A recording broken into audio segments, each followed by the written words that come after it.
AITA for refusing to wear a wig to my friend's wedding. I grew up in a very strict Christian family where I wasn't allowed to cut my hair, ever, because hair is a woman's crown. It was down to my knees by the time I escaped at 18. Ever since then I've either had a pixie, a buzz cut, or have been totally bald, because I cannot stand the heavy feeling of long hair or all the brushing, washing, detangling after dealing with it for so many years. So that's a big reason I'm so stubborn about this issue. Also, all of my friends involved in this story have always known me as the girl with no hair. Right now I'm bald because I always shave my head completely for the summer. One of my good friends is getting married in August and she chose me to be one of her bridesmaids. Everything had been cool. She's always been the sweetest person and she showed no signs of going bridezilla before this, until she called me up about 3 weeks ago and asked me if I could do her a favor and wear a wig to her wedding. She explained that she wanted all of her bridesmaids to match and that she wanted us all to look good in the pictures. I told her I really didn't want to get a wig, and we've been on bad terms ever since. All of our friends are on her side because it's just a wig and it's not like she's asking you to grow out your hair for the wedding, so she's not the one being unreasonable. And I know I can be very stubborn sometimes, which I guess is the reason I'm posting here. The thing is, I don't know how many of you will be aware of this, but a wig that will actually look good, realistic, is expensive. I've already paid for a bridesmaid's dress, new shoes, and plane tickets, as well as a small deposit for the person who's going to do our makeup. This wedding has already cost me a fortune. I could afford a wig if I wanted to, but do I really want to spend the money on something I'll never wear again when I've already spent a ton? Not really. Also, this is going to be on a plantation in Louisiana. In August, I'm already going to be hot and uncomfortable, and a wig will make things 1,000 times worse. My biggest reason, and this is why my friends are saying I'm the asshole, is the principle of the thing. I feel like it implies I look bad because I don't have hair, which I personally don't think is true. Is being bald so hideous I'll ruin her pictures? Is she going to make her balding father wear a toupee? And I think the I want us to match thing is stupid. We're already wearing matching dresses, why isn't that enough? I know it's her day and we're supposed to make her happy, but isn't there a line? I've offered to wear a cute headscarf as a compromise if my bald head is that offensive, but she's not having it. I'm still in the bridal party and invited, but I don't know for how much longer, honestly. Am I the idiot for not wanting to wear a wig? Edit. Just to add 2 things. 1. She's not willing to pay or reimburse me for the wig, in part or in full too. Along with the headscarf, I'd also be willing to grow my hair out into a pixie cut. The wedding is at the beginning of August, so it'd still be really short though. Update. So first of all, thank you so much for your replies and advice. I'm writing an update post because things ended up working out well, and because I want people to see my friend isn't actually a horrible person like people were saying she was. I texted her asking if we could work things out over a phone call. We don't live in the same state, so our relationship is over phone and text. It turns out a lot of you were right and my friend was being pressured to ask me to wear a wig. Her future mother-in-law found out about my shaved head and pitched a fit. Like I said in a comment, my friend can be a huge pushover, and this woman is apparently a nightmare. She's also paying for the vast majority of the wedding, so my friend felt even more beholden to what she wanted. That's why she told me she couldn't pay for the wig. Mother-in-law refused to. Neither of them knew how expensive a good wig can be. My friend only found out when I told her over the phone. That's also why our dresses, shoes, and makeup weren't covered. It turns out my friend is mortified by what she sees as her mother-in-law making her look cheap and greedy. But she didn't want to tell us that because she's already embarrassed to be relying on her mother-in-law's money. Apparently it's her fiancé's family insisting on a huge extravagant wedding. That's why her reasons didn't ring true to me as well. She didn't want to hurt my feelings by telling me that her mother-in-law was being so judgmental of me, so she basically blurted out the first things that came into her head. She assured me she thinks I look great with short hair and apologized for making me think she thought I looked bad. I know people will question how I can believe her, but I've been friends with her for nearly 10 years and I give her the benefit of the doubt. We've been there for each other through a lot and really care about one another. I'm still eyeing the plantation wedding, but I didn't tell her that because she seemed so stressed out by essentially being bullied by her fiancé's family. I didn't want to pile on. I do know for a fact that she only wanted that venue for the big oak trees all over the property, which are admittedly beautiful. I went to the plantation's website and they do acknowledge slavery's evils and even have a memorial to everyone who was enslaved there, so that makes me feel slightly better. I did tell her that asking me as a mixed girl to wear a blonde wig could be seen as racially insensitive, and I explained why. She was horrified and apologized over and over sincerely. She wants to stand out from her bridesmaids in pictures, and she didn't even consider the racial implications of asking me because most of her bridesmaids are blonde. She's kind of oblivious to things like that, so are a lot of people. But the few times I've had to point out something she said could be hurtful, she's always been understanding instead of defensive. I decided I'm going to grow out my hair as much as possible for the wedding just to help her not get grief from her monster-in-law. It'll still be pretty short, so that's okay. She's fine with that too, except she was worried I'll still have to deal with snide remarks from her fiancé's family. I reassured her that after nearly a decade with short hair I've pretty much heard it all. By the time we hung up I felt way better, not only about the wedding, but about our friendship. Not the idiot. The makeup isn't even being paid for. I hope they don't mind if you do your own makeup then. I'm sorry. I get that the mother-in-law is footing the bill, but your friend should bust out her own credit card if there are required expenses for the people in the wedding that mother-in-law refuses to pay for. Oh poor me, I can't do anything about it because she's paying only goes so far. Not the idiot. I spit my water out at the plantation bit. As a fellow mixed person, I have to say I personally wouldn't touch the venue with a 6-foot pole, but kudos for looking past it and going regardless. No sarcasm here. Your friend sounds sweet but innocently clueless. Lol, I'm glad you were able to resolve the wig problem, and I'm sure your bald self will look beautiful. Would you have worn the wig? Let me know in the comments. Now, AITA for telling my mother that my husband is not her replacement son. My parents have 2 kids, me, female, 26, and my brother Dan, male, 34. Dan had a rough time growing up, and frankly, my parents failed him. As a teenager, he struggled with severe addiction and mental illness, and they did almost nothing to help him. By the time he was done with college, he had completely cut off my parents. To this day, Dan and my parents are still estranged. I, on the other hand, still speak to my brother regularly. My parents, especially my mom, take every chance they can get to mourn the loss of their son and act as though my brother wronged them by leaving. Dan has told me he wouldn't mind reconnecting with them, but only if they reach out and apologize first. I've encouraged my parents to do this, but they insist that he betrayed them. I got married early last year to my husband Jeff. We have a happy marriage and he is adored by all my friends and family, but I feel like my parents have been crossing some boundaries. For example, whenever we've gone to visit them, they insist that he sleep in Dan's room, saying that their son, my husband, has come home and should sleep in his rightful bedroom. Before the pandemic, my dad would take Jeff out to sporting events and introduce him as his only son. Most of the pictures of my brother in my childhood home have been replaced by pictures of my parents with Jeff. The other day, my mom called to invite me and Jeff over for the holidays. I told her I wasn't comfortable traveling during a COVID spike. She was irritated but dropped it. Then she called Jeff and begged him to visit without me because apparently it's cruel for a mother to be without her child on Christmas. Jeff politely told her he wasn't going to visit without me. She's been emotionally blackmailing him ever since, sending him pictures of stockings with his, my mom's, and my dad's names on them and saying, "But we already promised so-and-so that our son will be in town." This felt ridiculous and unsettling, so I called her up yesterday and explained to her that she's violating our boundaries. Jeff is not her replacement son, and no matter how much she pretends she doesn't have an actual son, she does, and it is her responsibility to make up for the damage she did to that relationship before it's too late. She started crying and called me cruel for mentioning Dan and said I have no idea what it's like to be a mother, and it's disgusting that I'm trying to deprive her of a son when she has already lost one by keeping Jeff away from her.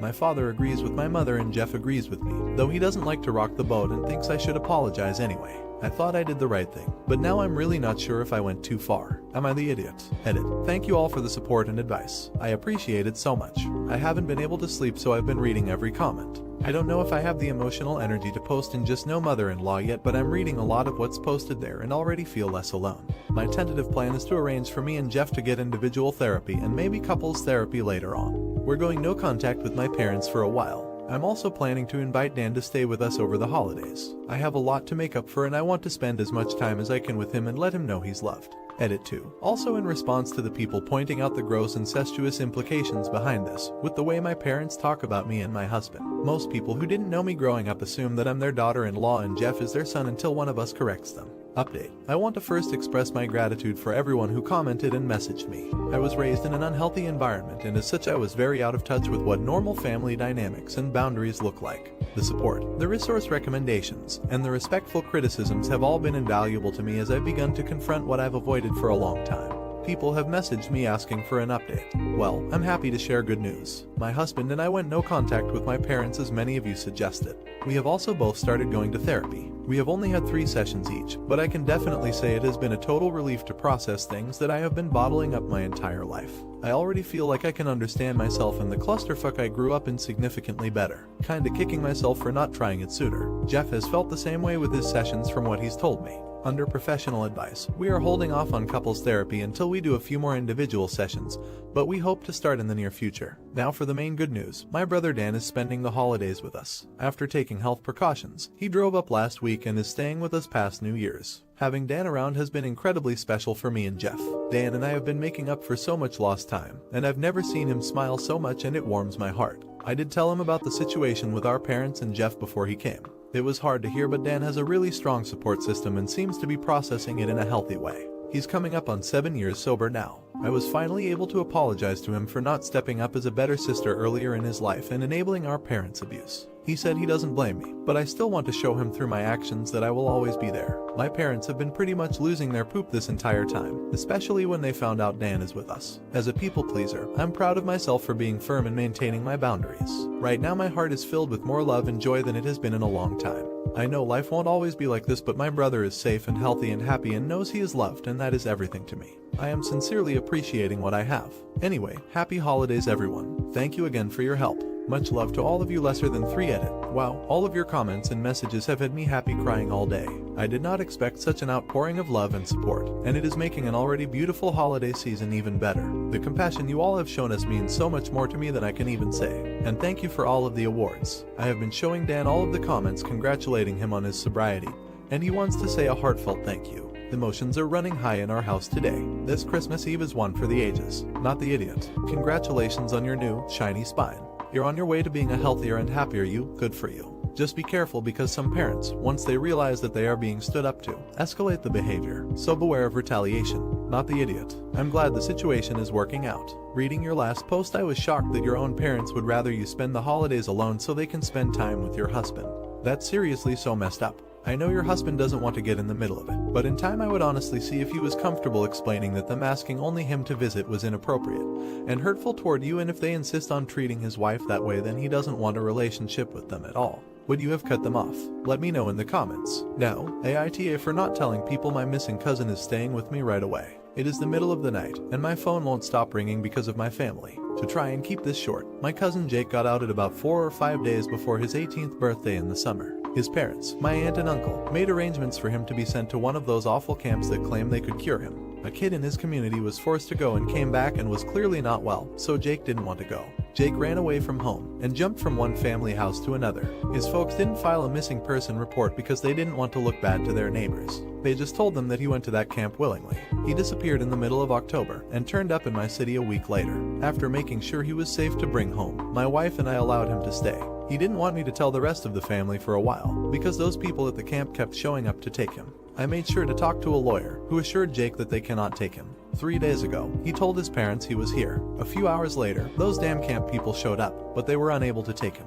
My family has been blowing up my phone for the last 2 days, angry that I didn't tell someone sooner. Well, Jake didn't feel safe yet, and still doesn't. I wanted to make sure he was ready. Still, even those that want to protect Jake are upset with me for hiding him. Am I the idiot for not telling anyone that he is here until he is ready? Edit. Wow, thank you all for the awards. I don't deserve them, but thanks. Since I am drinking coffee and slowly going through the comments, I thought I should say a few things. First off, while I figured I wasn't the off for hiding him from my more narrow-minded family, it was those that really wanted to help Jake that made me feel guilty. They were all scared out of their minds and wanted the peace to know he was okay. I felt bad for not telling them. Though I am sure they wouldn't have turned him in, I felt bad because we were working on keeping him safe. Also, we got a lawyer who got the police on the lookout for those camp people in case they try anything. Jake is not going out alone until we are sure he is safe. Third, we are looking at how to get his paperwork, like his birth certificate, here because no way he trusts his parents to just hand them over. My granny-in-law is talking to some people that could help. Fourth, Jake says hello and thank you. Oh, and we're Catholic, not Christian. We're our own special type of jackasses. Update. First off, I want to thank everyone for their comments and advice. Thank you for saying I was not the idiot, because I was doubting myself. Regarding the camp people, we have footage of them coming up to our house and other family members' houses looking for Jake, so we have a clear image of what they look like. I already warned those people not to come near our house or Jake. They seem to listen, but Jake is still not going to leave the house without someone. I talked to the police about it, and they cannot do anything unless these people break the law, but they will keep an eye out. Well, better than nothing, I guess. Regarding the paperwork, my aunt and uncle refuse to hand over the papers. They want Jake to either come home or go with those people. Neither is happening. We are looking up ways to get Jake's paperwork without them, but someone suggested calling the police and explaining what happened. While I don't usually want to go that far, that is what we are probably going to have to do. Regarding therapy, Jake agreed to it. I am getting a referral from my own therapist, so Jake is going to get help there. Regarding family, greater than insert loud sounds of pain annoyance, lesser than some family threatened to come over to try and make Jake go back home. Others, while understanding why I didn't tell them Jake was here, are still upset with me. It'll be a while before I can smooth things over with them. Regarding Jake, he is safe. We have him set up comfortably here. My granny-in-law pretty much adopted him, and I am so sure she is going to put him in his will. He is safe, surrounded by people that support him, and I'm going to see about finding him some work when he's ready to try it. Again, thank you everyone for your messages and advice. We will be using them. And Jake says thank you as well. Update. I wasn't sure if people were still reading this or I could make a third post. Decided to update here just in case I can't make a third post. Jake is doing well. While it was a struggle to get his papers from his parents, Jake threatened to tell their community and church that he ran away, and they didn't file a police report. They handed the stuff over to keep him quiet. I helped him get his license here. He is staying with my family and I for the time being. My granny-in-law adopted him, I think.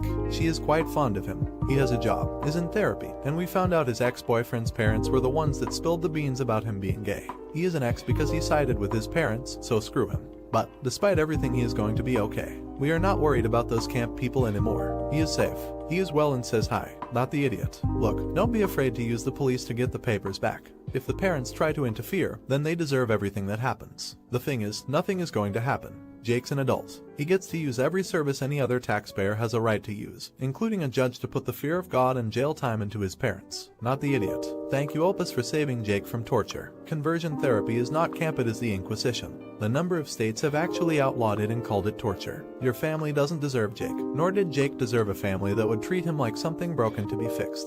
For the family members who were concerned but would not have turned him in for torture, they are prioritizing their own fears over Jake's safety. And I would say that. I am glad that Jake agreed to therapy and that you are attempting to get his documentation. You are a good human and we need more people like you in the world. Thanks for the update. AITA for refusing to split my inheritance with my siblings. This is a long one, so buckle up. I, female, 19, have an estranged grandpa more or less. He's my dad's father, but my dad hardly had a relationship with him. I have two other siblings, one younger, 13, and one older, 26. My grandma divorced my grandpa when my dad was only 10, so he lived with my grandma his whole life in a different state and didn't see him.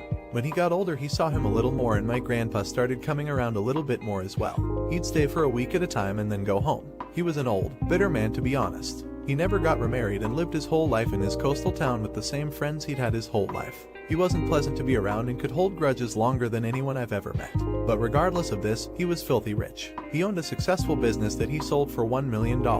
He retired after selling, but his house sits on an island as well as the biggest piece of land on the island. So it sold for well over $3 million. I was never close with my grandpa, but I took after his sister who is an RN and he adores her. He always told me that he was proud to see me follow in her footsteps. He died a few months ago. Since then, my family has been torn apart. He left everything to me. He essentially liquidated all of his assets and it ended up being close to $8 million. I was shocked. I didn't and still don't know what to do with the money, but I'm going to save it. My dad and stepmom as well as my siblings are hounding me to split the money with them. I just can't do it. My dad is an alcoholic who never said anything nice about his dad. Despite him being bitter, my grandpa actually bought my dad a $300,000 house. My dad would 100% drink away any money given to him. As far as my siblings, my brother has full financial support from my grandma as he is the favorite and he's very wasteful and ungrateful. He never talks to me and always is very mean to me when he does. My little sister is the only person I've actually considered. She's very young and that's really the only thing stopping me. Her mom is money-oriented and would take the money from her. So I'm waiting until she turns 18 and I offered to pay for her college. But now my family is telling me I'm unfair and the money doesn't belong to me and I'm not deserving of it. That I'm too young and I'll waste it on cars and clothes. I don't agree and now they're all threatening to cut me off and never speak to me. Or even sue me if I don't give them all a chunk of the money. I don't know what to do and I'm buckling under pressure here. I've already had 2 police officers out to my house because my dad is claiming I stole the money from him. Everything was through an attorney. I know I did nothing wrong legally, but morally, so am I the idiot. Update. First off, thank you to everyone for the advice, links, etc. It was greatly appreciated. It's been almost a month since my post, so I figured I'd try to update and clarify a few things. My family and I have tried reaching out to my father to get him help. He's declined. Giving him money or even bribing him with money to get help wouldn't work like some of you suggested. It's already been tested literally not even 3 months ago. My brother is fully supported by my grandparents despite being almost 30, and they have never done anything close to that for me. Therefore, I didn't feel it was necessary to give my brother anything as he had a very bad relationship with my grandpa and only came around when he died. My mother wasn't included in the story because I didn't think it was necessary. She has worked 3 jobs her whole life to support my brother and I because my dad was negligent and threatened her, so she never got child support. She's always supported us and provided for us even though my dad has always made double the amount she has. I didn't ask for his money. I didn't have any previous knowledge. I was even in the will. I was upset when he passed because we had always been a bit closer than him and the rest of my siblings, family. My grandfather bought my dad a very nice house. He didn't have to, but he did. My dad never said thank you. He doesn't keep it clean and doesn't take care of it. Simply, he doesn't deserve the money after everything that's even done for him. With all of that being said, here's what I've chosen to do. I've set up an account for my little sister with enough money for a 4-6-year degree, a car, and a down payment on a house. I donated a sum of it to charities, bought myself a new car, and put the rest of it away into CDs that I can't touch for another 4 years unless I pay fees to withdraw the money. I plan to renew these accounts every few years or until I absolutely need it. Again, thank you to everyone. I was scared, lost, and overwhelmed. I couldn't have done this without all the support and advice I was given. You're the idiot. So your mom suffered abuse from your dad and raised you and your siblings by herself working 3 jobs. Is there a reason you don't want to help her? You didn't mention her being a bad person, so I would help her out in your shoes. If you don't want her to give in to pressure from family, I would just pay for a place for her to live directly so she doesn't have to worry about housing. Not the idiot. Good for you. Hopefully your sister grows up and has a good head on her shoulders. The best thing to do is to not tell anyone about your money that you don't need to know. Also, make sure you have a retirement account. Talk to an investor. It is much better to have a retirement account that works for you than to put money into CDs. AITA for not wanting to do more chores even though my boyfriend works more hours. My boyfriend, male, 24, and I, female, 24, are both students. We live together. My boyfriend is very intelligent, but he is just not an effective learner. He is a mad perfectionist. He'll review every single lecture, read every single article, and so on. He also reads everything word for word as if he had never heard of effective reading techniques. So he usually spends every day studying from 9 a.m. to 5 or 6 p.m. I, on the other hand, like being effective, and I get my stuff done a lot quicker. Now the problem is that recently my boyfriend has started to expect me to do more chores because I have more time off. We used to split chores 50/50 apart from cooking, which I do every night since he has never learned how to cook. He started making remarks that I should pick up some of his chores because I'm reading a book while he's still reviewing a lecture. The way I see it is we both have the same workload, I just handle it more effectively and already cook on top of doing my 50%. I shouldn't be punished for studying effectively. If it were occasionally when he has an assignment due, I wouldn't mind, but I don't want this to be the new normal. Am I keeping score too high? Am I being unsupportive? I don't know anymore. Please Reddit tell me, am I the idiot for not wanting to do additional chores? Update. After I made my last post, I realized how frustrated I actually was. So I sat down with my boyfriend and we had a serious talk. I told him that I want to go back to the old split. He wasn't happy, but I told him it's not up for discussion, and if he doesn't like it he can hire a maid. He couldn't afford this. I went okayish for about 2 weeks, though I had to nag him constantly. But then 3 weeks ago my professor offered to extend my duties with him. I wouldn't only be his academic assistant anymore, but I could work in a more practical field with him too. I was thrilled and obviously accepted. I told my boyfriend that since I'll be working even more now and he doesn't work at all, I would want a real 50/50 split. This means I would have wanted him to cook and grocery shop too. He cracked the shits and told me he's already upped his game over the last few weeks and doesn't need to do more. This made me think, and I came to the conclusion that I didn't want to be with him anymore. Once I had formed the thought in my head, it was all clear to me and I didn't really have to think about it for long. I told him 2 weeks ago. I told him that my decision was final and there was no room for negotiation. He wasn't happy and promised he'd do better if I gave him another chance. I didn't and moved out. I'm living with a friend for now. I feel relieved and happy. You're the idiot. It's clear that he has a larger workload and that you just don't feel like doing what you're supposed to do. I'm glad you guys broke up and he's away from your BS. Not the idiot. I remember your post. As your now ex reminded me of my ex lol. In my country, most first relationships end because young men don't pull their weight versus housework. Apparently they tend to learn from that. And in my experience, after that first relationship, most women hesitate to choose a second partner who's never lived with a GF before. We prefer them house trained, haha. Would you have dumped your boyfriend for this? Let me know in the comments. Now, AITA for moving out of my house because I've had enough.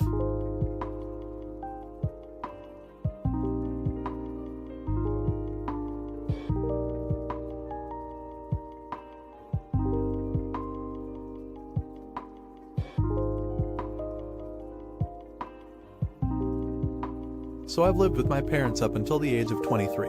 Now I know that's late, but I live in an Indian household, and usually you don't move out until you're married. Now I don't mind this, or I should say I wouldn't mind this if that house wasn't a total hellhole. There's a total of 8 people living in that house with only 3 rooms. My dad decided that we should bring our grandparents to this country, and he hasn't told me why. I have to share my room with 2 adult cousins who decided to immigrate to this country to get a better job, but they don't seem to want to move out anytime soon. And let's not forget that it's so loud. I'm a nurse and when I come home I like to relax, but I can't when there are 2 very loud people entering and leaving my room whenever they feel like it with no courtesy of being a little quiet.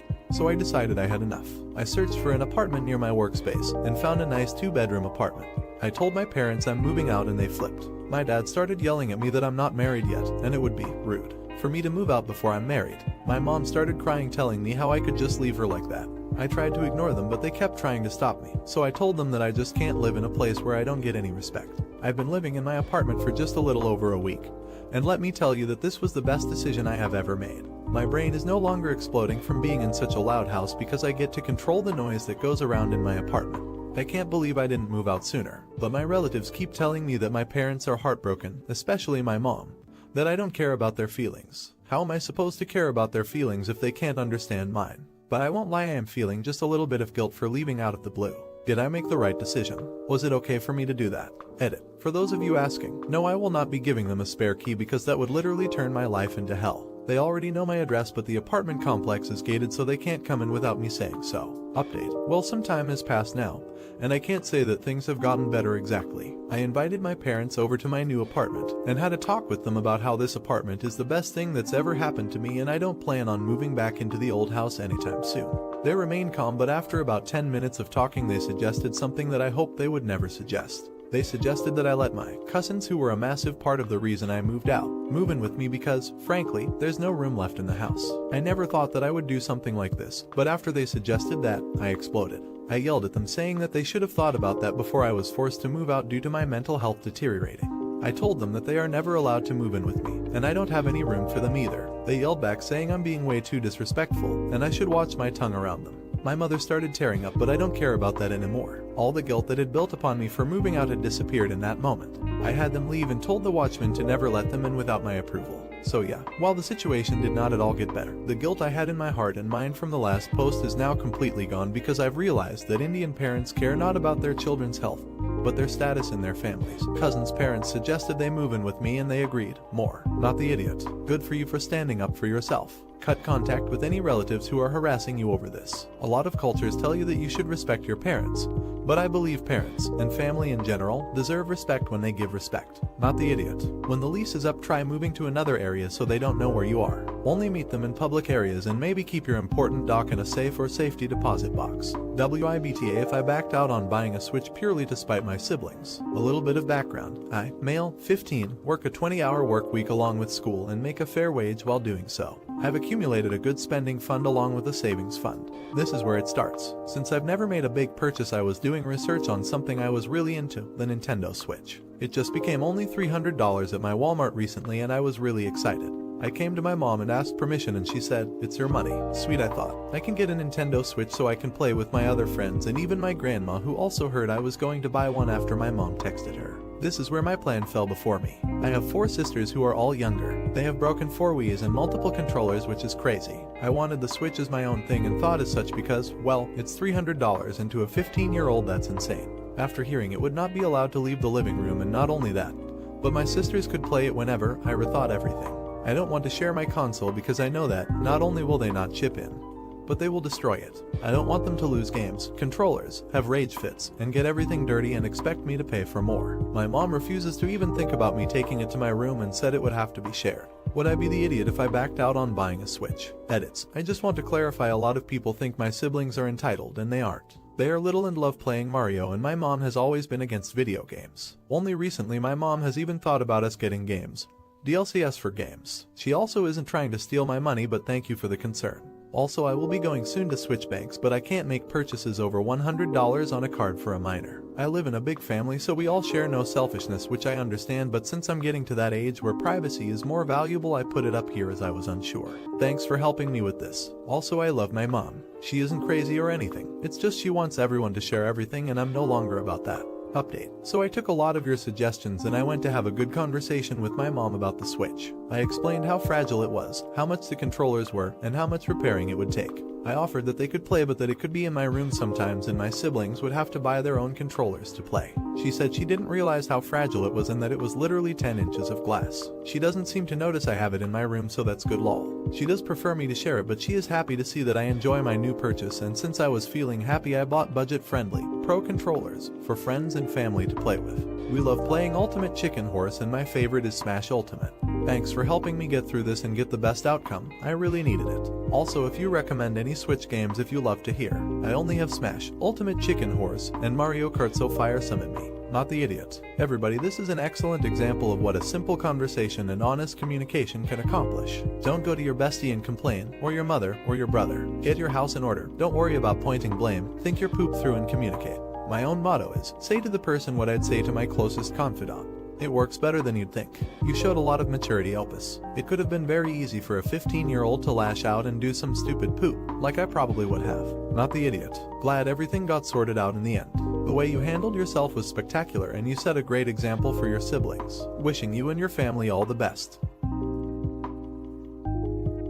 AITA for telling my sister to stop using the word family like it means something. When I was 15, I was kicked out for liking men. From 15 to 35, I had no contact with my family. Over the years, they have somehow managed to work their way back into my life, only in a small capacity. My sister, who is younger than me, called earlier and asked what me and my husband were doing for Thanksgiving.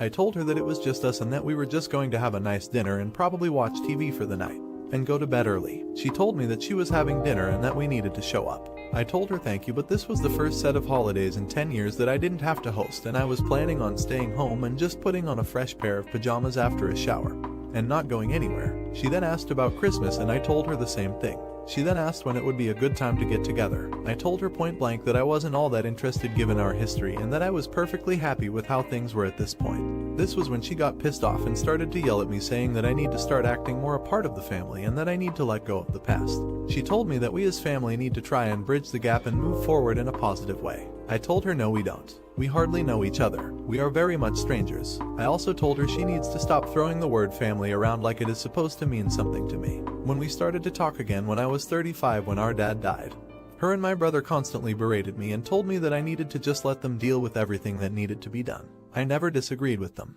I told them that they could handle it. I was berated when our mother was sick for not visiting her in the hospital or when she was home. I really don't have much of a relationship with my mom, and she is a pretty good stranger as well, so it didn't really matter. I threw everything back in her face. Before we hung up, she reminded me that it wasn't my husband's blood that runs through my body, and blood is thicker than water. I told her no, my husband's blood did not in fact run through my body, but his semen did, and that was close enough. I thought my husband was going to wet his pants. So am I the idiot for telling my sister to stop using the word family like it means something? Edit. Good morning, everyone. I hope that you are all having a great day. First, I wanted to say thank you for all the responses, awards, and everything else in between. This has been completely insane. I never thought this would go so far. I have tried to read every single response, but there are so many that it will take hours to get through them all. I wanted to do this edit to fill in some blanks, so to speak. When I was kicked out, I was 15 and my sister was 8, so she did not have anything to do with what happened. But she had every opportunity to find me after a certain point.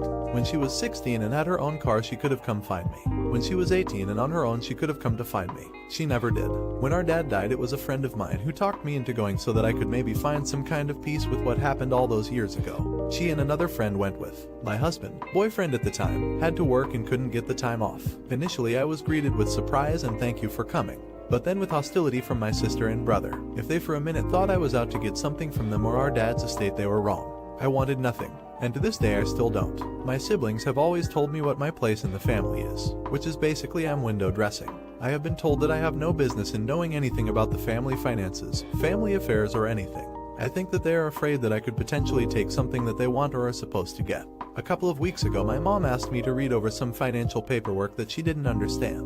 Reluctantly, I agreed, but once my sister found out, she screamed at me for putting my nose into areas that I don't belong. I told my mom not to ask me for anything again because I will not be involved. I have been asked a few times why I keep in contact with them. The answer is because it's my way of keeping ahead of them. I do not voluntarily make contact with them. I have no reason to. I keep my Facebook locked down to the point that I don't show my city, my job, my phone number, or anything. But I can see all of their stuff. This works because they post a lot, and if I see that they are having problems with whatever the case may be, then I can work to make sure that if they ask for something I cannot answer or just ignore them altogether. Plus, it does give an open avenue for communication in the event of a major emergency. Plus, maybe I still hold on to a hope that maybe at some time they will actually apologize. But I don't see that ever being the case. I have been asked if my mom has ever apologized. No, she has not. And she never will. She is from a generation where parents don't apologize to their kids, because that would mean they did something wrong. She is from a generation where kids were to be seen and not heard. I guess it comes down to this. My family has formed this dynamic that I will never be a part of or want to be a part of. And I'm okay with that. I was not asked to come to Thanksgiving or Christmas. I was told that I will be there. Why? I don't know. Then when I declined twice things got ugly. Thank you all for all your replies and support. Update. We had such a great day. Jussie and I we had steaks on the grill, baked potatoes, steamed veggies and a from-scratch pumpkin cheesecake. Tuesday and Wednesday my mom and sister were tag teaming my messenger all day and until I reached my limit and finally answered my sister. She told me when they were planning on eating and that I needed to arrive earlier. I told her point blank that I was not coming to dinner. Out of my own curiosity I felt like something was wrong and I asked her why it was so important for me to come. They have been telling some family members that I was going to be at dinner and that everything was okay and I was part of the family again. This is important because many people from both my mom and dad's family have had nothing to do with me, but never completely approved of what my parents did to me. This was my breaking point. This put me over the edge and I told them I was not going to cover for them and that this was the end of all of it. It was their fault for creating this issue and they will need to deal with it on their own. I told her I was done and that to never contact me again. I ended the call and immediately blocked all communication. The level of anger that I have towards them is to a point I can't even describe it. But at the same time I feel relief that they gave me a reason to terminate all communication with them. They are completely on their own. True to form. On Thanksgiving Day C and I took showers, put on clean pajamas and watched movies all day and then ate dinner, and then back in front of the TV. Before I end this I wanted to thank all of you for your support and encouragement and kind words. Here's to a great holiday season. Not the idiot. Hope his holidays are a time for your family and your husband is your family. I'm happy for you that you finally cut off the toxic drama for good. Just because you share blood doesn't mean anything. Your family are the ones who show you love and support. Happy holidays and best of luck. Not the idiot. Good for you. Too many play fast and loose with the word family when often it's used as an excuse to abuse and denigrate others. Family is about love and acceptance, and it doesn't require a blood relationship to do that. I'm sorry, but those people are loathsome. Happy holidays to you as well. Should Opus have cut them all off? Let me know in the comments. Now, AITA for telling my sister to stop using nonsense baby talk. Really need Reddit for this one as I genuinely don't know if I'm an idiot. My female 34 sister, female 27, Alana has always been somewhat infantile. But in the last year she's stepped up her game in the category of nonsense baby talk. She was seeing a guy last year who I think liked it, which might be why, but it's literally every second sentence, and it's driving me nuts. Some examples: she's arrived at my house and asked if she could put some juice in the fridge. Turned out she wanted to put juice in my fridge. On seeing my 6-month-old crying she loudly said, "Oh no, don't cry." And she's asked if we have any ice in the freezer. You get the idea. It's endless and very annoying. My older sister, female 35, Est and I have chosen to combat this by pretending we don't know what she means until she says it correctly. My mum does nothing about it as Alana is the youngest and always babied a bit. Mum has even translated the baby talk for me and Est when we are pretending we don't understand. Anyway, yesterday Alana was at my house for my birthday, and the baby talk was dialed up to 100. We had a giant cookie for a cake and later in the evening Alana handed my husband a plate and requested a slice of the cake of cooks, a slice of cookie cake. This was too much for me, and I told her to stop with the made-up words. She replied, "But it's cute." I informed her it was not cute and asked her to cut it out. She refused and told me I can do whatever I want and nobody can tell me what to do.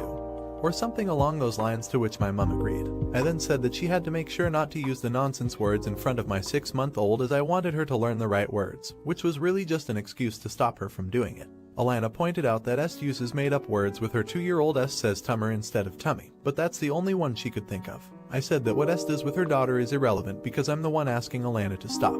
That bit might not be relevant, but I'm adding for full transparency. When my husband reappeared with the cake I refused to let Alana have it until she asked for it properly. She gave me a death glare but did ask properly, albeit sulkily. Why am I the idiot is twofold here. Was I taught to withhold the cake until she asked for it like a grown-up? And was I taught for telling her to stop talking nonsense in the first place? She is, after all, a fully grown adult who can do what she likes, but I honestly can't tell you how irritating it is to hear nonsense talk all the time from a 27-year-old woman, and she had dialed it up to 11 for some reason. My mum agreed with Alana obviously. Est wasn't there but agreed with me when she was told what happened, as did my husband. I'd love to put my foot down and tell her to cut it out every time. But I need the judgment on Reddit for this as I don't know if I'm blinded to my unreasonableness by how annoying it is. Update 1. To answer a few questions. Yes, I've addressed this with her before, says Est. This is just the first time I've flat out refused to follow up on what she said. She's pulled the "but you do it with your daughter" card on Est before too, so clearly she thinks that's a good argument. The only people present were me, my mum, Alana and my husband. It was just a low-key thing, so no big crowd. Est and her husband joined later via Zoom. We played joke boat on Jackbox. I came 5th. Alana is generally very sweet and fun, but definitely immature and can be super annoying. This gets on my last nerve very quickly and I can be hard on her, hence my "am I the idiot?" Usually my husband is good at pointing out if I'm being harsh, but he was totally on my side here. Yes, I used the Haim sisters' names on purpose, and yes, I'm smug I get to be Danielle. Anyway, my mom just came over and I spoke to her. She agreed very quickly that it is annoying AF but said that Alana is working on standing up for herself and my mom wanted to support that. I was like, sure, but pick your battles. My mom agreed and said she will talk to her about it when it's just them, as she thought that agreeing with me in the moment would have made Alana defensive, and she wouldn't have listened, which is probably true. I mentioned what some commenters had said about it being my house and me being able to ask her to stop. She agreed with this and reiterated she would talk to Alana. That's all I have for now. I'm going to talk to Est and I think we're going to go for the talk to her seriously, treat her like an adult approach, and try to be a bit kinder about it. Thanks again for the comments. Est and I are feeling very vindicated. Update 2. Anyway, I digress. I got my chance to confront Alana on said evening, when Alana and my mum came over for another round of Jackbox and Alana asked me if I liked her new jump. I replied, "You're what?" And she leveled me with a slightly smug, unblinking stare. My mum jumps in and tells me she means her jumper, and Alana interrupts her, saying she knows what I mean. I can say jump if I like. Clearly she had decided to double down, but I had my Reddit voices in my ear, and I was prepared. I asked her to stop talking in nonsense words, and she told me that it's a thing that all millennials do, and I needed to get over it, and said that I do it too, and gave Prosec as an example. Prosecco. I disagreed, then told her that I'd been Googling it. Translation: I've asked a bunch of Redditors, and that it had made me wonder if she was doing it as a reaction to no longer being the youngest in the family. She was very affronted by this, telling me she had been doing it way longer than the arrival of the kids. I said that she had been doing it much more recently. My mum agreed with me. Alana looked 553 at this and kept spluttering that it wasn't the case. I then said that in my Google Reddit research I'd read that it could be a comfort for anxiety and asked her if this is what it was. She seemed very annoyed about my trying to diagnose her or make it into an issue. She was trying to be cute and funny and I was ruining it with my concern for her well-being. She told me that I was very weird for thinking it's a big deal and for Googling it. And I said I was doing this because she's far too old to be talking like a Yoda baby. I then said that if it wasn't a reaction to anxiety, could she please stop? Because it annoys me a lot and I don't want to be annoyed when I hang out with her. Full props to Reddit for my phrasing here. She stared at me in silence for a good 20 seconds. I could see her brain whirring as she tried to calculate a reason to say no. But in the end, my mum quietly interjected with, "That's a reasonable request, isn't it?" And Alana gave a hefty, defeated sigh and said fine. I said thank you and we swiftly moved on. I am hopeful that's the end of it. I am so glad I turned to Reddit for this one, as all the advice worked perfectly, and I'm going to try and keep it in mind with my interactions with Alana going forward. Was she in the wrong to ask her to stop? Let me know in the comments. Thanks for watching. AITA for booking to go away at the same time as my boyfriend, leaving him to look after our daughter. My boyfriend and I have a 3-year-old daughter together. He used to go away very occasionally by himself before we had her, and this has increased quite a lot since she was born. Not for long periods, just a night or two. He also visits his daughter from a previous relationship, which is fine, but I am mentioning as relevant later. He is notoriously bad for informing me when he is going away. He always claims he told me and I forgot. There have been times where he has arranged to see his daughter on weekends when plans have already been made. These were all pre-COVID. Once I had arranged for my mum to babysit for our anniversary and for us to go out. Another time I was meant to be attending a baby shower and needed him to watch our daughter. Another time I had arranged to go to the theater with a friend. His daughter lives quite far away, so he wouldn't have made it back in time to watch our daughter. He was fully aware of all these plans and claimed he forgot when arranging to see his daughter. I didn't ask him to cancel as it is not fair on her, so I had to make other arrangements in each case. Obviously he has been going away less because of restrictions. As soon as they eased, he went away. I have never had a night away from our daughter. I had made a couple of plans, but each time a lockdown happened, so obviously they got cancelled. He says he encourages me to go away and he is not stopping me. I have tried to explain that his going away so much does stop me, as someone needs to look after our child. Not comfortable for either of my parents to watch her yet, just in case of any risk. In the summer, once restrictions are lifted, I have arranged to see my friend for a couple of days. I told him about it and he said I couldn't do it on that date because he was going on a cycle holiday. I told him he hasn't told me anything about this, and yet again he claims he did and I forgot. He asked me to cancel it, saying I could go to my friend's anytime. I could rearrange it but feel I shouldn't have to. He could also rearrange camping. So I have been refusing. He is now in a sulk. Am I the idiot for not rearranging my plans? Edit. I had got a family calendar when the issues of his double booking seeing his daughter arose. Problem is he will only write in it if I nag him to do so. Or he will say he will do it later and not to treat him like a child. Update. Not sure if anyone really wanted an update, but the situation came to a head, so I just wanted to vent. Thank you to everyone who commented. So I had a word with him about the family calendar and people's suggestions about if it's not on the calendar it doesn't exist. Making sure my time away was there. He seemed to go along with it and said he would reschedule his cycle trip. Great, I thought. Until it came to the morning of the trip. My BF often gets up super early and I roll over and go back to sleep, so thought nothing of it when he was up early. Heard the door go but just presumed he was taking out the bins or something. When I woke up, I couldn't find him and the car was gone. Tried to phone him, no answer. Some of his stuff had gone. Asked my neighbor to check his garage for my BFF's bike, where he keeps it. It had gone. Confused and quietly seething at this point, try his phone a couple more times. Nothing. Phone my friend at this point saying I can find him and will probably miss my train. About midday I got a phone call. He had gone on his trip. Tell me to check the calendar. He has typexed out my writing and written in his trip. I said a few choice words to him. He basically says it's my fault as I should have got up earlier. So I told him that he won and he is now free to go on as many cycle trips as he wants now. Friend suggested taking the kids to the seaside. Her son is a similar age. We spent the next day at the beach and had a nice time. Told BF not to come back. He says I'm overreacting but I am done. He came back on Sunday. Unfortunately, I can't change locks due to renting. Came back like nothing had really happened. I calmly asked him to leave as our daughter was about. He said he wasn't going anywhere and he will watch her next week so I could go away. I said I couldn't believe he had completely missed the point of what he had done. Called my brother and asked him to pick us up.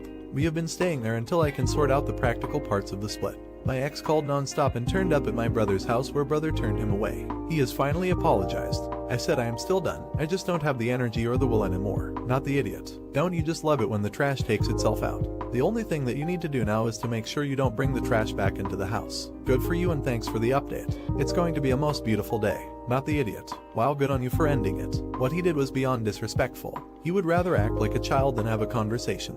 Who thinks I'll cross their plans out and if I sneak out early enough they can't do anything about it.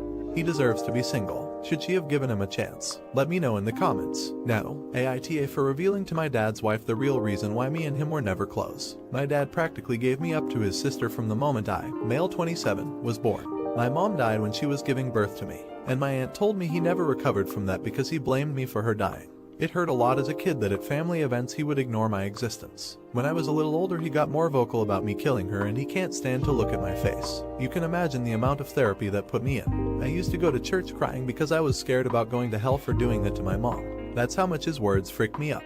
But the shitty part was that I never stopped trying to be accepted by him. After my high school graduation he told me to never bother him again since he legally has no obligation to me anymore, since he was sending my aunt money to take care of me. Around that time is when I finally started accepting that reality, so from there we moved on with our lives. My aunt doesn't talk to me about him. Sometimes my grandparents do, and that's how I found out he got married. They were mad he didn't invite me to their wedding, but to me it didn't matter because we're not close. But it was his wife who wanted to meet me. It's the first time ever that he wants to make contact, and it was to pretty much say she wants me in their life. She doesn't know the real reason why we're estranged. He asked me to please not say anything, and maybe this could be a way to reconcile after all. But he was only doing it for her. That much was clear when we talked. I never said I would be. He still insisted on us meeting at their place because she really wanted to meet me. All she thinks is we were estranged for not getting along in my teenage years, going to college and losing touch because of life stuff. It pissed me off that he played it off as us just not talking for petty reasons, meanwhile the actual reason damaged me for years. I told her the truth, everything he said to me, that he was never a parent to me, that was all my aunt. It was definitely a shock for her. The outcome was a disaster. Everyone has heard about this now. My grandma in particular told me she understands my anger. But this was his chance to find someone since losing my mom, and now it's been put in jeopardy. My dad is devastated. They think it was going too far to ruin his marriage that way when he was willing to include me in their lives, which could have been the start of our relationship. And they say not only did I ruin that but also possibly wrecked his marriage. She just doesn't agree at all with what he did, and it could have been avoided if I didn't say anything. For me it was hard not to tell the truth after the lies made it seem like it was nothing serious. I couldn't ignore what happened after what it did. Like if it was the right call since it put their whole marriage at risk after all. Update. Words can't express how much it meant to me getting so much love from my last post. Everyone who supported not just my actions but also acknowledged the hurt. To all the sweet internet moms who commented and DM'd me, y'all know how to make someone feel loved even by total strangers, lol. Since so many people wanted an update here, it's a little heavy and for a couple days I needed some time to process it and cry. They're splitting up. Heard it first from my grandma, then from his wife, or I guess ex. She was legit crying on the phone when she called to tell me sorry for putting me in that position. Her and my dad had a longer conversation where he told her everything else he did, so she made that decision she can't stay with someone like him. And she wanted me to know how disgusted she is, also to tell me thanks, which is something I really needed to hear. My dad is who he is, yeah, but regardless, two people splitting their marriage because of what you said is a hard thing not to feel guilty about. This lady is heartbroken going through divorce just a few months after getting married, and she wanted to make the time to reassure someone else that they made the right choice. Unexpectedly though, my dad wanted us to talk yesterday too. My girlfriend again didn't want me to. Trust me, I get her point. She's the one who didn't want me having dinner with them in the first place. For one thing, we didn't know what he wanted to talk about and what would that do to my mental health. It was probably a bad risk to take, but I met with him. And yeah, I should listen to my girlfriend more when it comes to this stuff. First time in my life I think we had a conversation about my mom. How much he loved her, them being happy and excited about having a family. But then she died and he told me even if it's wrong he can't ever not blame me because simply, if I hadn't been born, she'd still be here. He's only sorry for not completely staying away from me and saying horrible things growing up. While he wasn't saying this to be malicious since he seemed sincere, it was still an ouch for me. In the end we decided having a relationship with each other was never gonna happen and said goodbye. He at least apologized for trying to put me in that position. First good thing he ever did was tell me what happened with his wife wasn't my fault. Then I just went home and cried. Had my day to process a short therapy session and support from both my aunt and girlfriend to get me through. The rest of my family is leaving me alone, at least so glad that in the end it was resolved. Not a total happy ending I know, but in the end it's better this way. Not the idiot. You gave that woman the best possible gift she could ever have, honesty. Something that she clearly didn't get from her own husband, which is a second tragedy in all this. The truth of what happened would have eventually come out at some point, so the best thing for you and for her was what happened when it happened. Not the idiot. I'm sorry your sperm donor is such a bad person. I'm glad that you are taking care of yourself and you shouldn't feel guilty at all. You only told the truth. Be strong, Opus. You deserve to be loved. What do you think of this sperm donor? Let me know in the comments. Now, WIBTA for throwing every wrestling match I am forced to attend. My male, 15, school has recently restarted all of the sport programs after almost a year of no limited activity. Before that I was part of the swim team, one of the smaller groups at our school. I love swimming and it really sucked that we couldn't go for such a long time. With the restart, the school also made a new system. Every student writes down 3 different after-school activities in order of interest. So 1. Choice is your favorite, 2. Your second favorite, and so on. The teachers in charge of the groups then pick the students. First pick is students who already belong to the groups before lookdown. Second pick is then random, and third pick is if there are still places left open in the group. Since I was part of the swim team before and put it down as my first choice, I would basically be guaranteed to get in. But now the results are out and I was placed in wrestling. I never even put that on my list at all, so I went to the teacher and asked what's going on. Turns out the teacher in charge of wrestling specifically requested me for whatever reason. Turns out my dad knows the wrestling teacher quite well and asked for me to be placed on the team. I know my dad hates that I prefer swimming. He always says it's not a real sport, and that I should do some sport that actually gives me muscles. He constantly tells me I'm too skinny for a guy and has made several attempts to make me go to the gym to work out. I asked the teachers if I can still switch teams, but they said no. I also cannot just avoid the wrestling club because after school activities are mandatory. So last night I had a huge fight with my dad. I called him and asked for forcing me to go to wrestling and that I will just forfeit every single match I have to attend. He threatened me, saying if I do that he will take away all my electronics and I will only be allowed to leave the house for school and nothing else. My mom says I should have the right to choose whatever sport I want. But now that I'm on the wrestling team I should still do my best. Also not to call my dad an ass, but I don't want to participate in something I have zero interest in, was forced into even. Also I was really looking forward to swimming again and meeting my teammates. Edit. Thanks so far for the support. Next week I will talk to more teachers, guidance teachers, and also write to the principal. Guess I will also try to talk with my mom again and maybe convince her. Also will mention what some people wrote, that wrestling could potentially be dangerous. Maybe that will convince her. Worst case I will go through with it and just put in zero effort if no one listens to me. EDIT2. So this has gotten a lot more responses than I thought. First of all, thanks to everyone supporting me. I talked to my mom again, without my dad nearby. She still thinks I should give wrestling a try, but if I really want to change she will support me. So next week I will go and talk first to my swim coach and the wrestling coach and hopefully get it resolved. Otherwise I will go further to the principal. I can post an update next week and tell you guys how things worked out. Some of you suggested I should go to the newspaper or something, but I really do not feel comfortable blowing things up like that. Slandering the school is gonna backfire like 100%. I have also gotten a lot of creative things instead of just throwing the match. I would like to show my face in public sometime, so no, I will ignore most of the really weird suggestions. Thanks, I guess. I also got a few questions about the rule of afternoon activities being mandatory. So we have to do activities for 2 years total, but we are free to choose when we do them during high school.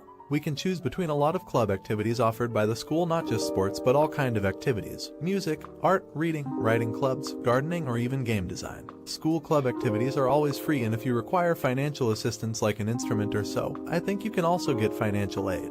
But I don't really know the details. Additionally, if we attend a club or regular activity outside of school, we can also get credits for that. Just need work it out with the teachers. We also don't get grades or something. It is just noted on our final report. I also do not really know what happens if you don't complete them. Update. First things first, I am back on the swim team. For now, today was a really weird and awkward day. First opportunity, I went to talk to my swim coach and explain the whole situation, and that I'm not willing to stay on the wrestling team.